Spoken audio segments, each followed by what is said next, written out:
Hello दोस्तों, welcome to my another video. ये video Spark architecture के बारे में है और बेसिक स्पार्क आर्किटेक्चर के बारे में है।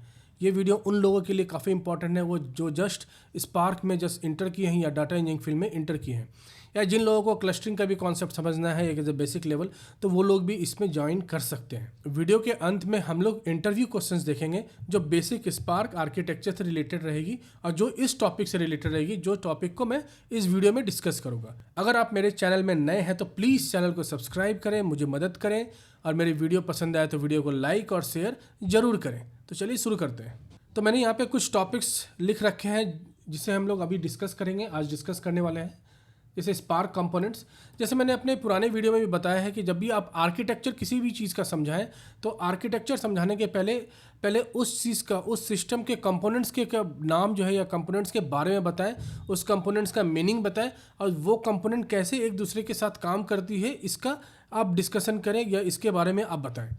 तो स्पार्क कंपोनेंट में आज हम लोग देखने वाले हैं spark driver, spark executor, cluster manager क्या होती है, स्पार्क कॉन्टेक्स्ट क्या होती है, क्लस्टर मैनेजर के कितने तरीके होते हैं, कितने टाइप्स होते हैं वो भी देखेंगे, एग्जीक्यूशन मोड क्या होता है, आरडीडीज का मतलब क्या होता है, डैक का मीनिंग क्या होता है, सब बेसिक लेवल पे देखेंगे, किसी भी एडवांस लेवल पे नहीं जाएंगे।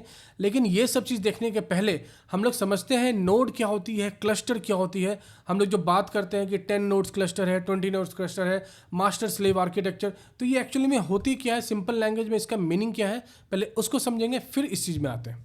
पहले समझते हैं क्लस्टर क्या होती है। तो मैं यहाँ पे कुछ ड्रॉ करता हूँ पहले। For example this is your system, या इसको आप कंप्यूटर मान लो या लैपटॉप मान लो, कुछ भी मान लो, ऐसी यूनिट जिसमें सीपीयू लगी हुई है। तो फॉर एग्जाम्पल एक और आपने बना दिया कंप्यूटर, फिर आप एक और 3 कंप्यूटर बना लेते हैं। अगर ये 3 कंप्यूटर इंडिविजुअली काम कर रही है, एक्चुअली में ये 3 कंप्यूटर या आप 3 लैपटॉप समझो तो इंडिविजुअली काम कर रही है। अगर मैं किसी तरीके से इन तीनों लैपटॉप को या इन तीनों कंप्यूटर को जोड़ दूं या ऐड कर दूं किसी नेटवर्क वायर से, किसी लॉजिकल एंटिटी से, तो ये बन जाएगी क्लस्टर ऑफ 1 2 3 कंप्यूटर। आप कंप्यूटर बोले, सिस्टम बोले या नोड बोले। टेक्निकल टर्म्स में, बिग डाटा के टर्म्स में हम लोग इसको नोड बोलते हैं, पैरेलल कंप्यूटिंग के टर्म में हम लोग इसको नोड बोलते हैं। तो वी हैव 3 नोड क्लस्टर। तो इसको ऐड करने का क्या तरीका होता है, जनरली नेटवर्क वायर के थ्रू होता है, या किसी भी तरह के क्लाउड नेटवर्क से भी आप इसको ऐड कर सकते हैं। ये 3 कंप्यूटर एक दूसरे से जुड़ जाती है और तीनों मिलके एक टास्क को परफॉर्म करती है। कहने का मतलब अभी इंडिविजुअली सीपीयू काम करती थी इन तीनों सिस्टम में, अभी ये 3 CPU will act as a single CPU. तो बाहर से जो भी टास्क या जो भी क्लाइंट का रिक्वेस्ट आएंगे, उस रिक्वेस्ट के लिए ये तीनों सीपीयू मिलके एक सीपीयू बन जाता है, logically not physically. Physically obviously ये सारे अलग अलग एंटिटी हैं, लेकिन logically it becomes a single CPU, single compute layer, और इनके जो डिस्क है वो भी शेयर्ड होते हैं। तो ये आपका बन गया 3 नोड क्लस्टर। अब इसी नोड में अगर मैं फर्स्ट वाले को, मैं यहाँ पे लिख देता हूँ नोड 1,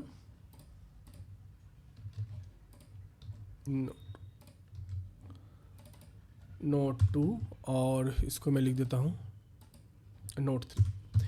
तो वी हैव 3 नोड क्लस्टर। अगर नोड 1 में कुछ ऐसा एंटिटी है जो नोड 2 और नोड 3 के टास्क को मैनेज कर रहा है, उसे सपोर्ट कर रहा है, तो मैं बोलूँगा कि नोड 1 में मास्टर है, तो ये मास्टर नोड बन गया। तो कुल मिला के मेरा कहने का मतलब मास्टर स्लेव आर्किटेक्चर में एक मास्टर रहेगा और मल्टीपल स्लेव्स रहेंगे।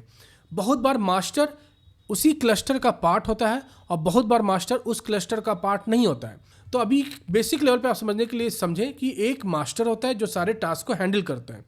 जैसे जैसे हम लोग स्पार्क में डिटेल में जाएंगे तो हमें और भी समझ में आएगा कि स्पार्क के कॉन्टेक्स्ट में मास्टर कहाँ पर रहता है, और इस पर एक काफ़ी इंपॉर्टेंट इंटरव्यू क्वेश्चन फ्रेम होती है from the year of experience 2 to 5।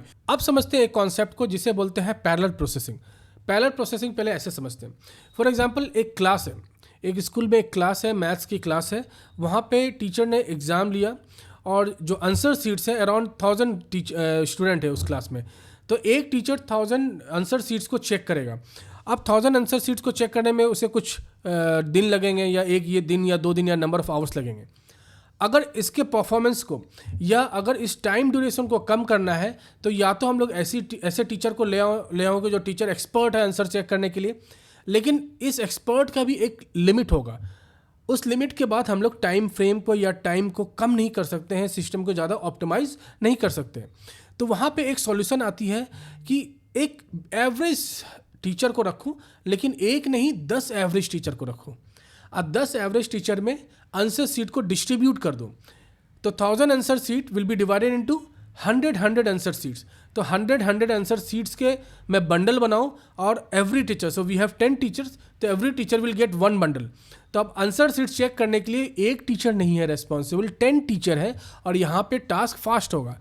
तो हम लोग ने क्या किया, टास्क को डिस्ट्रीब्यूट कर दिया और उसे डिवाइड करके हम लोग ने डिफरेंट सीपीयूज को दे दिया। यहाँ पे नंबर ऑफ टीचर्स की जो मैं बात कर रहा हूँ वो अपने क्लस्टर के कॉन्सेप्ट में नोड है। तो node is a working unit या डिफरेंट कंप्यूटर्स को जो हम लोग ने बात की है।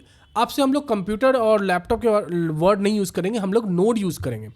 तो नोड की जो बात है, यहाँ पे जो टीचर है वो that is equivalent to the node, और जो अपने टास्क है, जो मैं टास्क दे रहा हूँ और जो टास्क डिवाइड हो रही है वो आंसर सीट है। Answer sheet is a task. यहाँ सबसे बड़ा प्रॉब्लम क्या आता है, जब भी पैरेलल प्रोसेसिंग या पैरेलल कंप्यूटिंग होता है तो सारे टीचर में कोऑर्डिनेशन होना चाहिए, ताकि एक टीचर बता सके दूसरे टीचर को कि उसने पूरी 10 आंसर सीट को चेक 100 आंसर सीट को चेक कर लिया है। तो ये कोऑर्डिनेशन होनी चाहिए पूरी नोड में। अगर एक टीचर काम करके थोड़ा आंसर सीट्स को चेक करके फिर वो चला गया स्कूल छोड़ के, या अभी वो चला गया, उसकी तबीयत खराब होगी, वो चला गया, तो उस केस में सारे दूसरे टीचर को ये पता रहना चाहिए कि वो टीचर अभी नहीं है, या वो टीचर क्लस्टर के केस में उसे डेड बोलेंगे, यहाँ पे इस केस में डेड नहीं है, बस वो चला गया है। तो ये सारे कॉन्सेप्ट आपके पैरेलल प्रोसेसिंग से जुड़े हुए हैं। मैं काफ़ी सिंपल एग्जांपल से समझाना चाहता था, इसीलिए मैं ये एग्जांपल लिया। जो लोग पहले से काम कर रहे हैं या जानते हैं क्लस्टर के बारे में तो इन्हें ये एग्जांपल काफ़ी अजीब सा लगेगा, लेकिन जो लोग नए हैं उनको समझने के लिए काफ़ी अच्छा है। तो हम लोग ने कुछ चीज़ सीखा आज, जैसे व्हाट इज़ क्लस्टर, फिर सेकंड सीखा कि नॉर्मल पैरेलल प्रोसेसिंग में काम कैसे होता है। तो टास्क को डिवाइड करते हैं, उसे हम लोग डिस्ट्रीब्यूट करते हैं। हम लोग हडूप के कॉन्सेप्ट में नहीं जाएंगे क्योंकि आजकल वो यूज़ में नहीं है, लेकिन किसी दिन अगर मुझे टाइम मिला तो मैं हडूप पे भी कुछ एक वीडियो बनाऊंगा, ताकि वो एक बेस लेयर सेट कर देता है कि स्पार्क की जो इवोल्यूशन हुई थी, जो पहले हडूप था वहाँ पे इशूज़ क्या था। तो इस डिफ्रेंशिएशन को और इस movement from the Hadoop to Spark को मैं किसी और वीडियो में कवर करूँगा। तो अभी आते हैं हम लोग स्पार्क आर्किटेक्चर में। तो उसके लिए हम लोग एक स्पार्क के आर्किटेक्चर डायग्राम ओपन करते हैं। So now we have the Spark architecture. तो मैंने किसी और वेबसाइट से इसे स्क्रीनशॉट लिया है। तो स्पार्क आर्किटेक्चर के जो मेन कंपोनेंट होते हैं वो driver program. What is driver program, ये समझना काफ़ी इंपॉर्टेंट है। What is cluster manager, what is worker node, what is executor. Worker node अपना नोड हुआ जो हम लोग ने अभी बात किया कि 10 नोड क्लस्टर, या जो कंप्यूटर को ऐड करके हम लोग ने बताया कि ये नोड होती है, जो सिस्टम होती है वही नोड होती है। तो यहाँ पे उसी नोड के बारे में बात हो रहा है, वर्कर नोड। वर्कर इसलिए है क्योंकि इस नोड में एक्चुअल में काम होता है। ड्राइवर प्रोग्राम मास्टर नोड में होता है या ऐसी सिस्टम में रहता है जो जिसे मास्टर बोलेंगे। तो यहाँ से मैनेज होता है, हम लोग देखेंगे कि क्या मैनेज होता है, किस लेवल का मैनेजमेंट होता है। लेकिन जिस नोड पे काम होता है उसे हम लोग वर्कर नोड बोलते हैं। तो ये है इंपॉर्टेंट और काफ़ी सिंप्लीफाइड डायग्राम है, ये आर्किटेक्चर डायग्राम है स्पार्क का। तो हम लोग एक एक चीज़ को, एक एक पार्ट को अच्छे से समझते हैं। तो सबसे पहले देखते हैं व्हाट इज़ ड्राइवर प्रोग्राम। जैसे मैंने लिस्ट में बनाया है, स्पार्क ड्राइवर क्या होता है। तो spark driver is a entry point. जब भी आप एप्लीकेशन लिखते हो तो आप एक कनेक्शन बनाना चाहते हो स्पार्क क्लस्टर से। For example you have a spark cluster, तो स्पार्क क्लस्टर से आप कनेक्ट करोगे। कनेक्ट करने के लिए आप बहुत सारे पैरामीटर्स देते हो, सीपीयू से रिलेटेड पैरामीटर, मेमोरी से रिलेटेड पैरामीटर, एक कनेक्शन बनाते हो। उस कनेक्शन को हम लोग कहते हैं स्पार्क कॉन्टेक्स्ट। तो आप फॉर एग्जांपल आप किसी फ्लिपकार्ट के वेबसाइट पे जाते हो तो आपका वहाँ पे एक सेशन बनता है, राइट। तो इसी तरह आप अगर किसी भी एक पाइस्पार्क या किसी भी तरह के स्पार्क प्रोग्राम को लिखते हो तो the first thing is it will create a connection to the cluster with the help of Spark context. अब स्पार्क कॉन्टेक्स्ट में मल्टीपल आपके पास कॉन्फ़िगरेशन का पार्ट होता है, कॉन्फ़िगरेशन के चीज़ होते हैं वहाँ पे। वो हम लोग medium level of architecture video में देखेंगे। बेसिक लेवल ऑफ आर्किटेक्चर में मैं ये बताना चाहता हूँ कि driver program is the main program for each Spark application और each Spark program which connects to the cluster। तो मैंने ये सैम्पल प्रोग्राम लिया है समझने के लिए कि Spark context क्या होती है, ड्राइवर कहाँ से स्टार्ट होती है। तो जैसे आप ये लाइन लिखते हो when you are creating a Spark set, when you are creating a connection to the Spark, तो ऑटोमेटिकली Spark ड्राइवर स्टार्ट हो जाती है। अब ये डिपेंड करता है कि आप अपने प्रोग्राम कहाँ से सबमिट करते हो, उसी लेवल पे वो डिसाइड होता है कि मास्टर कौन बनने वाला है, कहने का मतलब उस एप्लीकेशन का मास्टर हो गया ड्राइवर। तो ड्राइवर किस नोड में रन होने वाली है ये डिपेंड करता है कि आप किस मोड पे अपने प्रोग्राम को सबमिट कर रहे हो या रन कर रहे हो, जो हम लोग वीडियो के आगे देखने वाले हैं। तो जैसे spark driver is the master for your application. अगर आपके पास 10 एप्लीकेशन रन हो रही है स्पार्क क्लस्टर में, तो you will have 10 Spark driver. So for each application there is a one driver program, और उस ड्राइवर प्रोग्राम का रिस्पॉन्सिबिलिटी होता है कि उस एप्लीकेशन का हेल्थ चेक करना। हेल्थ करने का मतलब कि उस एप्लीकेशन को कनेक्ट करवाना, उस एप्लीकेशन को रन करवाना, उस एप्लीकेशन में कुछ भी इशू है तो driver program will have the information. वो एप्लीकेशन किसी भी तरह का आउटपुट स्टोर करती है तो driver program will have the information, and sometimes driver programs भी रिजल्ट को कैप्चर करती है different kind of action perform करने के लिए। अब ड्राइवर प्रोग्राम में सिर्फ कनेक्शन है। जब भी आप स्पार्क सबमिट करते हो तो बहुत सारे कॉन्फ़िगरेशन या मेमोरी पैरामीटर्स आप देते हो, तो वो सब सारे मेमोरी पैरामीटर क्लस्टर मैनेजर के पास वो रिक्वेस्ट जाती है। फॉर एग्जांपल, आप ड्राइवर प्रोग्राम को आपने बोला कि 100 GB ऑफ एग्जीक्यूटर मेमोरी चाहिए या 10 GB ऑफ समथिंग 10 कोर चाहिए, तो ये सारी चीज़ें एक एप्लीकेशन में लिख के ड्राइवर प्रोग्राम क्लस्टर मैनेजर को एज ए रिक्वेस्ट सबमिट करता है। अगर क्लस्टर मैनेजर को लगता है कि रिसोर्स अवेलेबल है तो that will be provided to the driver program, और वहाँ से कनेक्शन शुरू हो जाती है और काम होना शुरू हो जाता है। अभी सेकंड टॉपिक पे आते हैं। सेकंड मैंने लिखा है स्पार्क एग्जीक्यूटर। तो स्पार्क एग्जीक्यूटर क्या होती है? ये ऐसी चीज़ है जो एक्चुअल में काम करती है। तो driver program runs on your master node. Master node will be decided how you submit the Spark submit. Worker node runs on the executor node runs on the worker node, कि executor हर एक task को काम करने में मदद करता है। तो अभी ज़्यादा कॉम्प्लेक्स में नहीं जाते हैं। अभी समझने के लिए आप ये समझें कि डाटा आपके पास नोड में है, वर्कर नोड में है। फॉर एग्जांपल, आपने कोई एक सिक्वल कमांड लिखा, select star from employ table. तो एम्प्लॉय टेबल की जो डाटा है वो उसको सेलेक्ट करने के लिए एग्जीक्यूटर काम करेगा। Executor will start working on the task, that SQL, any kind of SQL और एनी काइंड ऑफ टास्क, और inside the executor there will be multiple task. Task is the thread. जैसे आपने 10 core या 10 CPU एक executor को दिया, so there can be a multiple thread in that, और there can be at least 10 thread in that, या 10 task can be perform parallelly. और executor को कितने कोर देते हैं उस पर डिपेंड करता है कि आपका पैरेललिज्म कैसी होगी। लेकिन ये एक कॉम्प्लेक्स टॉपिक है जो हम लोग बाद में देखने वाले हैं कि नंबर ऑफ कोर्स सिर्फ इंक्रीज करने से पैरेललिज्म नहीं बढ़ती है, उससे बहुत सारा डिसएडवांटेज भी होता है। तो किस लेवल तक हम लोग पैरेललिज्म बढ़ा सकते हैं और क्या क्या पैरामीटर देखने हैं वो तो advance level of the video में आएगा। लेकिन अभी के लिए समझने के लिए आप समझिए कि executor works on the worker node and this is the actual thing which works on your task with the help of multiple task unit. अब आते हैं व्हाट इज क्लस्टर मैनेजर। जैसे इस डायग्राम में आप देख सकते हो, क्लस्टर मैनेजर पूरे क्लस्टर को मैनेज करता है। ड्राइवर प्रोग्राम सिर्फ एक एप्लीकेशन को मैनेज करता है। 10 application means 10 driver program. Cluster manager manages the full cluster. For example, एक क्लस्टर में मल्टीपल ड्राइवर प्रोग्राम्स है तो वहाँ पे क्लस्टर मैनेजर सारे ड्राइवर प्रोग्राम को मैनेज करेगा। वो सारे नोड को भी मैनेज करेगा, कौन सा नोड ऑन है, कौन सा नोड ऑफ है, इस सारे चीज़ को क्लस्टर मैनेजर मैनेज करेगा। क्लस्टर मैनेजर ये भी डिसाइड करेगा कौन से ड्राइवर प्रोग्राम को या कौन से एप्लीकेशन को कितने मेमोरीज देने हैं, कितने पैरामीटर्स देने हैं, ये सारे चीज़ डिसाइडेड होंगे क्लस्टर मैनेजर से। And we have multiple kind of cluster manager. कहने का मतलब we have Apache Mesos, Apache का एक क्लस्टर मैनेजर है मेसोस। हडूप यार्न है, तो यार्न पहले यार्न हडूप 2 में यूज़ होना शुरू हुआ है। यार्न का फुल फॉर्म होता है येट अनदर रिसोर्स मैनेजर। जो रिसोर्स मैनेजर हडूप में कॉन्सेप्ट होता था उसको हटा के यार्न लाया गया ताकि एक इंडिपेंडेंट एंटिटी बने, एक इंडिपेंडेंट सिस्टम रहे जो पूरे क्लस्टर को मैनेज करे। तो yet another resource manager started with the Hadoop 2 version.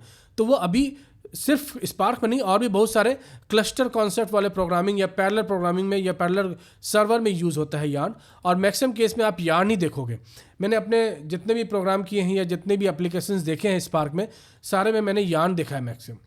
Stand alone क्या होता है कि ये टेस्टिंग पर्पस के लिए, क्योंकि आपने स्पार्क को आपको टेस्ट करना है तो स्पार्क को आपने इंस्टॉल कर दिया अपने सिस्टम में और फिर आपको सबमिट करना है स्पार्क सबमिट। तो वहाँ पे क्लस्टर मैनेजर क्या होगा एक सिंगल नोड के लिए, तो वहाँ पे स्पार्क के बंडल में, स्पार्क के बाइनरीज में ही आपके पास एक क्लस्टर होती है, उसे बोलते हैं standalone cluster manager, just for the testing purpose. तो अभी हम लोग आते हैं व्हाट इज क्लस्टर मैनेजर। हम लोग ने देख लिया मेसोस, यार्न, स्टैंड एलोन।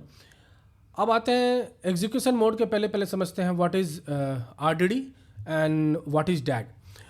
अब RDD काफ़ी आप इसको आसान तरीके से भी समझ सकते हैं, काफ़ी मुश्किल तरीके से भी समझ सकते हैं। तो ये वीडियो एक बेसिक आर्किटेक्चर स्पार्क आर्किटेक्चर की है, तो आसान तरीके से समझते हैं। RDD को आप ऐसे समझो, आप जब भी लिखते हो, फॉर एग्जांपल आपने एक एरे बनाया, आपने फॉर एग्जांपल एक एरे बनाया ABC, ठीक है, और इसमें आपने कुछ नंबर लिख दिया 1 3 5 कुछ भी लिख दिया आपने नंबर। नॉर्मल कंप्यूटिंग टर्म में ये एक नॉर्मल यूनिट है और इस पे काम होगा। जैसे आपने एरे को ट्रांसपोज करना है, एरे को आपको रिवर्स करना है, एरे को मतलब कि डिवाइड करना है, तो आप कर सकते हैं नॉर्मल प्रोग्रामिंग लैंग्वेज में। आप जब इस एरे को कन्वर्ट कर दोगे RDD में, when you are going to convert it, there is a parallelism command with the help of that command, जो हम लोग आगे ही देखने वाले हैं ऑब्वियसली। तो आप इसे कन्वर्ट कर सकते हो RDD में। जैसे ये RDD में कन्वर्ट होगा, तो ये data structure, array data structure will be divided across the cluster depending on the data size. For example, अगर आपके पास 100 नोड है, आप सिर्फ यही डाटा ले रहे हो, तो 1 और 2 नोड में जाएगा या एक ही नोड में ही रह पाएगा। तो RDD क्या करता है, किसी भी डाटा स्ट्रक्चर को वो डिस्ट्रीब्यूट कर देता है डिफरेंट क्लस्टर में। एक तरह से डाटा स्प्लिट होकर डिस्ट्रीब्यूट होता है। हडूप के केस में स्प्लिट होता था, यहाँ भी इंटरनली स्प्लिट होता है। आप डिफाइन कर सकते हो कि वो स्प्लिट का साइज क्या होगा। तो RDD is resilient distributed data set. Distributed करने का मतलब आपने एक डाटा सेट बनाया, उसे आपने डिस्ट्रीब्यूट किया। रेजिलिएंट का इंग्लिश मीनिंग होता है स्ट्रॉन्ग, जो बदलता नहीं है, जो मजबूत होता है। कहने का मतलब RDD जल्दी खत्म नहीं होता है, इनफैक्ट जल्द खत्म नहीं होता है, RDD बनता है। RDD का मीनिंग तब तक रहता है जब तक आप उसे खत्म नहीं कर सकते हो, उसे आप चेंज नहीं कर सकते हो। तो ये एक सिंपल लैंग्वेज में, एक लेमन के टर्म में ये RDD समझने का हुआ। DAG क्या होता है, डायरेक्ट एसाइक्लिक ग्राफ। जैसे हडूप में एक मैपर और रिड्यूसर, व्हेन एक हडूप इंटरनली जब जॉब बनाता है, आपने प्रोग्राम लिखा, तो उस प्रोग्राम का तो आप एक्सटर्नल रूप से एक जॉब लिखोगे, लेकिन इंटरनली जो हडूप का फ्रेमवर्क है वो भी तो इंटरनली जॉब्स बनाता है। आपने अगर हडूप में कोई जॉब लिखा है, मैपर में कंबाइनर मिला के, आपने रिड्यूसर मिला के आपने जॉब लिखा है, तो वो जॉब को आप एक्सटर्नली तो शेड्यूल करोगे, लेकिन हडूप के फ्रेमवर्क के इंटरनली जॉब बनती है जो हडूप के फ्रेमवर्क में सबमिट होती है। तो इंटरनली जो जॉब बनती है, फॉर एग्जांपल मैपर और रिड्यूसर मिला के एक इंटरनली जॉब बनी। उसी तरह स्पार्क में जब जॉब बनती है उसे बोलते हैं DAG। तो जितने भी ट्रांसफॉर्मेशन करते हो, फॉर एग्जांपल आपने फाइल को रीड किया, उस फाइल में फिर ज्वाइन लगाया, उसमें फिल्टर लगाया, तो जितने भी RDDs बन रहे हैं, हम लोग आगे देखेंगे, जितने भी आप ट्रांसफॉर्मेशन करते हो, या creating a new RDDs। So when you are creating a new RDDs and RDDs is resilient, मतलब RDD के पास मीनिंग रहता है, RDD अंडरस्टैंड द मीनिंग। वो टूट भी जाएगा तो it will recreate with the help of DAG। वो हम लोग बाद में देखेंगे DAG का दूसरा इंपॉर्टेंस। तो एक तरह का जॉब बनाता है स्पार्क इंटरनली, मल्टीपल स्टेजेस में जॉब्स बनाते हैं, और वो इंटरनली स्पार्क के जो शेड्यूलर है, इंटरनल शेड्यूलर, ये सारी चीज़ फ्रेमवर्क के बारे में बात हो रहा है, इंटरनल शेड्यूलर है, वहाँ पे शेड्यूल किया जाता है। हमें इससे कोई मतलब नहीं है कि DAG कैसे बन रहा है, क्या बन रहा है, जब तक नॉर्मल प्रोग्रामिंग नहीं हो रही है। कॉम्प्लेक्स प्रोग्रामिंग में या बहुत सारे ऑप्टिमाइजेशन करना है तब आप DAG के यूनिट पे जाएंगे, लेकिन मैक्सिमम लोग, in fact 90 to 95% of the developer को DAG से मतलब नहीं है। DAG कैसे अंदर काम कर रहा है वो स्पार्क का हेडेक है, स्पार्क का फ्रेमवर्क का हेडेक है। तो होपफुली आपने RDD और DAG को काफ़ी आसान लैंग्वेज में समझ लिया होगा। अब आते हैं, एक इम्पॉर्टेंट है एग्जीक्यूशन मोड। जब भी आप प्रोग्राम लिखते हो, जैसे फॉर एग्जांपल जैसे ये प्रोग्राम है, इस प्रोग्राम को सबमिट करोगे, तो सबमिट करने के लिए आप स्पार्क सबमिट कमांड लिखोगे। अब स्पार्क सबमिट में देयर इज एन ऑप्शन कि आप किस तरह से इसको एग्जीक्यूट करना चाहते हो। तो उस एग्जीक्यूशन मोड में मल्टीपल ऑप्शंस है, जैसे cluster mode, client mode, local mode. तो सबसे पहले समझते हैं क्लस्टर मोड क्योंकि मैक्सिमम लोग क्लस्टर मोड पे ही काम करेंगे। क्लस्टर मोड प्रोडक्शन में, इन्वायरमेंट में यूज़ होती है, डेवलपमेंट में भी लोग यूज़ करते हैं, अगर आपका डेवलपमेंट अच्छी क्लस्टर है तो। कहने का मतलब ही मल्टीपल नोड्स है। क्लस्टर मोड में क्या होता है कि जो आपकी ड्राइवर है, जो आपके मास्टर है, या जो मास्टर नोड बनेगा, that will be the part of the worker node. आपके पास 20 नोड का क्लस्टर है, तो उसमें से एक नोड में ड्राइवर रन करेगा और वो मास्टर होगा उस एप्लीकेशन में। Actually in cluster mode you are running everything, you are submitting it inside the cluster. तो आप जहाँ से प्रोग्राम सबमिट करते हो, अब वीडियो में स्टार्ट में मैंने बोला था कि डिपेंड करता है कि आप कहाँ से अपने प्रोग्राम को सबमिट करते हो, वहाँ से वो मास्टर बनता है। तो ड्राइवर प्रोग्राम वहाँ बनेगा क्लस्टर मोड में जहाँ पे नोड का ही एक पार्ट रहेगा। You will not come to know कि नोड में कौन से नोड में बना है, लेकिन वो एक क्लस्टर का ही पार्ट रहेगा। तो आप अगर क्लस्टर मोड में स्पार्क सबमिट किए हो, फॉर एग्जांपल योर लैपटॉप या अपने ऑफिस के मशीन से या इंटरमीडिएट सर्वर से, तो आपकी लैपटॉप या आपके इंटरमीडिएट सर्वर अगर वो डाउन भी हो गई लेकिन क्लस्टर रन कर रहा है तो आपका स्पार्क एप्लीकेशन रन होगा, राइट। क्लाइंट मोड में क्या है कि क्लाइंट मोड में you are submitting the Spark not from the cluster, you are submitting from external. For example मैं अपने सिस्टम से अपने ऑफिस के या किसी और स्पार्क क्लस्टर को कनेक्ट करूँ पुटी से और यहाँ से सबमिट करूँ इस सर्वर से, तो driver program this system will become the master and here only the driver program will run. तो क्लस्टर और क्लाइंट मोड में ये फ़र्क है कि ड्राइवर प्रोग्राम कहाँ रन होती है। क्लस्टर मोड में मास्टर जो होता है part of the worker node होता है, क्लाइंट मोड में master is not a part of the worker node. तो अगर आपको टेस्टिंग करना है, फॉर एग्जांपल आप चाहते हो कि सारे डाटा को आप देख सको, उसको डंप कर सको, बीच में प्रिंट स्टेटमेंट लगा सको, तो एडवाइजेबल है कि आप क्लाइंट मोड में चलाओ, क्योंकि क्लाइंट मोड आपके सिस्टम में अपना डाटा देख के डिबग कर दोगे, डिबग कर सकते हो अच्छे से। अगर क्लस्टर मोड में चलाओगे तो वो डाटा क्लस्टर में जाएगी, फिर आपको उसको वहाँ से निकालना पड़ेगा, तो वो अलग हेडेक है और ओवर हेड है सिस्टम में when you are doing the testing. Local mode में क्या है, एक नॉर्मल मोड है। आप अपने स्टैंड अलोन सिस्टम में जब स्पार्क रन करते हो तो वहाँ पे स्टैंड अलोन सिस्टम में आप लोकल मोड में करते हो, वहाँ पे कोई मोर देन वन नोड का यूज़ नहीं होता है। वहाँ पे पैरेललिज्म थ्रेड से आती है।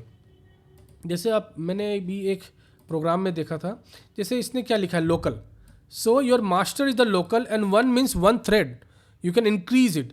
तो अगर मास्टर में आप इस यहाँ पे क्लस्टर मोड लिखोगे it will be a cluster, आप यहाँ पे मास्टर में क्लाइंट लिखोगे तो client. So this is the option to give the master, ठीक है। आपने स्पार्क से समझना है किस तरह का, आपने यहाँ पे लिख दिया, उसको सबमिट कर दिया, राइट। तो ये सारे टॉपिक्स आपको, मुझे आशा है कि आप इतने समझ गए होंगे बेसिक लेवल पे। मेरी विंडोज़ की लैपटॉप में कुछ इशू आ गई थी, इसीलिए मैं स्पार्क सेटअप नहीं दिखा पाया। अब वो बन के आ चुकी है स्पार्क, मेरी विंडोज़ लैपटॉप सही हो गई है, तो मैं स्पार्क सेटअप विंडोज़ में करके दिखाऊंगा और फिर मैक में भी करके दिखाऊंगा। मोस्टली यूज़र स्पार्क के जो यूज़ करते हैं वो विंडोज़ लैपटॉप में यूज़ करते हैं, तो इसलिए मैं विंडोज़ लैपटॉप का वेट कर रहा था। किसी भी चीज़ में आपको दिक्कत है इसमें तो आप प्लीज़ कमेंट में पोस्ट करें, मैं 100% उसे रिजॉल्व करने की पूरी कोशिश करूँगा, इनफैक्ट रिजॉल्व कर भी दूंगा। और अभी अब आते हैं हम लोग इंटरव्यू सेक्शन पे। तो इन सारे टॉपिक से इंटरव्यू क्वेश्चंस क्या आ सकती है, जो 2 to 3 ईयर्स ऑफ एक्सपीरियंस है उनके लिए यहाँ से क्वेश्चंस बनती है इस वीडियो के लिए, क्योंकि ये एक बेसिक आर्किटेक्चर है स्पार्क का। तो यहाँ पे पूछा जा सकता है व्हाट इज स्पार्क ड्राइवर, आपको समझाना है स्पार्क ड्राइवर क्या होती है, स्पार्क ड्राइवर कैसे चेंज होता है when you are running the cluster in the cluster mode, when you are submitting the program in a cluster mode, client mode and local mode. तो आपको समझाना पड़ेगा what will the master in different kind of mode. Second important सवाल आ सकते हैं या second important interview question हो सकती है क्लस्टर मैनेजर पे। You need to explain what is YARN पे ज़्यादा फोकस किया जाएगा। आप यान आर्किटेक्चर में मत जाओ अगर आप बहुत कम एक्सपीरियंस के हो, तो यान आर्किटेक्चर में मीडियम लेवल ऑफ आर्किटेक्चर में रखूँगा। तो you should know the meaning of this plus spark context. In fact जो 2 to 4 years 3 years of experience है उन्हें ये लिखना आना चाहिए, उन्हें पता रहना चाहिए कि आप क्या इंपोर्ट कर रहे हो PySpark.sql से। ये एग्जांपल है PySpark का, अगर स्काला है तो स्काला में डिफरेंट इंपोर्ट होता है, तो आप, या जावा है तो जावा में डिफरेंट इंपोर्ट होगा। तो आप यहाँ पे ये चीज़ आपको लिखना आना चाहिए। आप किसी भी ईयर ऑफ एक्सपीरियंस हो, आप 2 ईयर्स ऑफ एक्सपीरियंस हो, फ्रेशर हो, तो भी आपको ये लिखना, ये 2 लाइन लिखना आना चाहिए और इसका मीनिंग आपको समझाना है। ये होगी एक नॉर्मल क्वेश्चंस। आरडीडी का मीनिंग पूछा जा सकता है। आरडीडी आप जिस तरह से मैं समझाया उस तरह से समझाओगे तो बहुत अच्छी इंप्रेशन बनेगी और आपको 100% ले लिया जाएगा उस कंपनी, आप पास कर जाएंगे उस इंटरव्यू। फिर डैग की मीनिंग पूछी जाएगी। अब मैं एक सवाल पे आता हूँ, अगर जो 3.5 4 ईयर ऑफ एक्सपीरियंस है वहाँ पे भी एक इस तरह के एक सवाल यहाँ पे बन सकते हैं। फॉर एग्जांपल एक सिनेरियो है कि अगर मैं अपने लोकल कंप्यूटर से कनेक्ट किया हूँ क्लस्टर को, बाहर एक्सटर्नल क्लस्टर को, और सबमिट कर रहा हूँ प्रोग्राम, और उसके बाद मेरी लोकल कंप्यूटर पावर ऑफ हो गई, तो क्या मेरा जॉब चलता रहेगा क्लस्टर में क्या नहीं? तो आप इसके आंसर बताएं मुझे कमेंट में करके। और मैं स्पार्क सबमिट जो कर रहा हूँ, फर्स्ट टाइम कर रहा हूँ क्लाइंट मोड में और सेकंड टाइम कर रहा हूँ क्लस्टर मोड में, तो आपको ये बताना है कि किस मोड में आपकी प्रोग्राम चलेगी क्लस्टर में, किस मोड में नहीं चलेगी या दोनों मोड में चलेगी, आप प्लीज़ इसका आंसर कमेंट में ज़रूर पोस्ट करें, उस पर काफ़ी अच्छी डिस्कशन हो सकती है। तो ये था पूरी वीडियो। आप कमेंट पोस्ट करें, अपने डाउट्स पूछें, मैं डाउट्स एक्सपेक्ट कर रहा हूँ। पुराने वीडियो आप लोग ने पसंद किया है, होपफुली ये वीडियो भी आपके लिए हेल्पफुल होगी। ये बेसिक स्पार्क आर्किटेक्चर है और नेक्स्ट वीडियो आने वाली है medium level of Spark architecture.